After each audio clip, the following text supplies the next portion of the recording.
L'histoire vraie ou pas de Pierre Bellemare.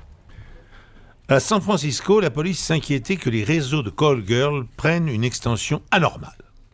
L'ordre fut donc donné à la brigade de la surveillance des mœurs de la ville de s'attaquer à ce milieu.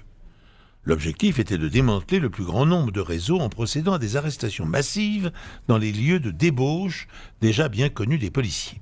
Pour ce faire, plusieurs agents furent réquisitionnés. Parmi eux se trouvait l'inspecteur John Owen, un des meilleurs éléments de la brigade des mœurs de Chicago. Il avait pour lui l'expérience et un sens inné de la psychologie humaine qui lui avait permis d'obtenir souvent des aveux là où d'autres avaient abandonné depuis longtemps.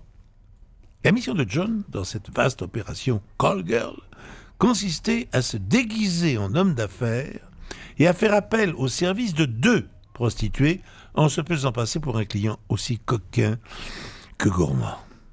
Pour arrêter des call girls, il fallait établir, bien entendu, le flagrant délit. Il était donc convenu que, avant de passer à l'acte, John mettrait les menottes à ses 2 charmantes hôtesses. Une fois habillé pour les circonstances, l'inspecteur se rendit dans un club de striptease dont le chiffre d'affaires aurait fait pâlir d'envie n'importe quel entrepreneur. L'après-midi, ses collègues s'attendaient à le voir revenir avec les 2 call girls pour les placer en cellule. Mais John ne revint jamais. Ni dans l'après-midi, ni les jours suivants. Lui était-il arrivé malheur? La brigade des mœurs mena une longue enquête et elle découvrit finalement, à sa grande stupeur, que l'inspecteur avait eu un coup de foudre pour l'une des call girls et qu'il avait pris avec elle le premier vol pour Reno dans le Nevada, ville du mariage express. Hélas, l'avion s'était écrasé à la suite d'une panne de moteur. Oh.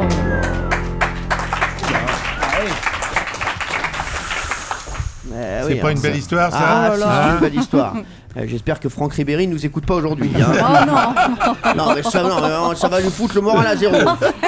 Thomas Hervé. Ça s'emballe très fort, il y a double fin. Ça semble faux, donc je vais dire que c'est vrai. Ça sent le fauve. Non, c'est Camille Combal. C'est mon after chez à côté, oui. Camille Combal. Non, je pense que tout est vrai, moi. Merci. Valérie Benaïm. Moi, je crois effectivement qu'il y a eu le coup de foudre. Je pense qu'ils sont effectivement partis, mais je ne crois pas à l'accident d'avion mortel. Et vous, Moi non Didier. plus, la même chose, exactement. La même chose que Valérie Benaïm. Exactement. Il se rapproche. C'est un petit peu notre Joconde, vous savez. Pierre, je me tourne vers vous. Quelle est la solution?